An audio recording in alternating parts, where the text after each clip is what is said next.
गोदा काठावर स्वच्छतेचा जागर, आम्ही नाशिककर आणि महापालिकेची संयुक्त मोहीम. नमस्कार, आपण पाहत आहात A1 news Maharashtra.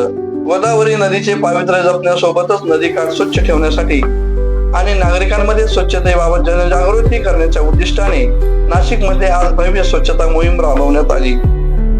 Goda park जवळील गोदावरी नदी किनारा तसेच गोदावरी वॉकवे, जॉगिंग ट्रॅक परिसरात सकाळी झालेल्या या मोहिमेत नाशिक महानगरपालिकेचा गोदावरी संवर्धन कक्ष, घनकचरा व्यवस्थापन विभाग, प्रहार संघटना, आम्ही नाशिककर, गोदा वॉकवे हास्य क्लब आणि महाबली अकॅडमी सहभागी झाले होते.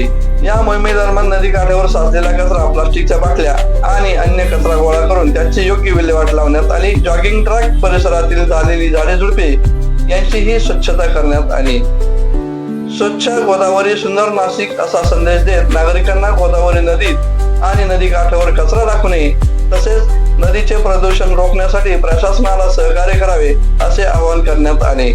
या उपक्रमात सामाजिक कार्यकर्ते दत्तू भगोडके, स्वच्छता दूत Chandrashekhar Patil, Jalindar Kangane sir, Rohit Parakh sir, Manisha Kambare madam, Kailas Shelke sir, advocate Shekhar Surana, advocate Bhausaheb Pathak, Shyam Gosavi sir, Nitin Tambat, Vijay Pawar, Sambare यांच्यासह विविध सामाजिक संघटनांनी तसेच पदाधिकाऱ्यांनी, कार्यकर्त्यांनी आणि नागरिकांनी मोठ्या संख्येने सहभाग घेतला होता.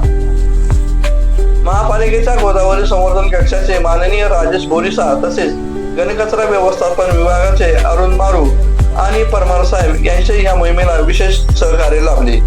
गोदावरी नदीचे संवर्धन, नदीकाठची स्वच्छता ही केवळ प्रशासनाची जबाबदारी नसून प्रत्येक नागरिकाची सामूहिक जबाबदारी आहे.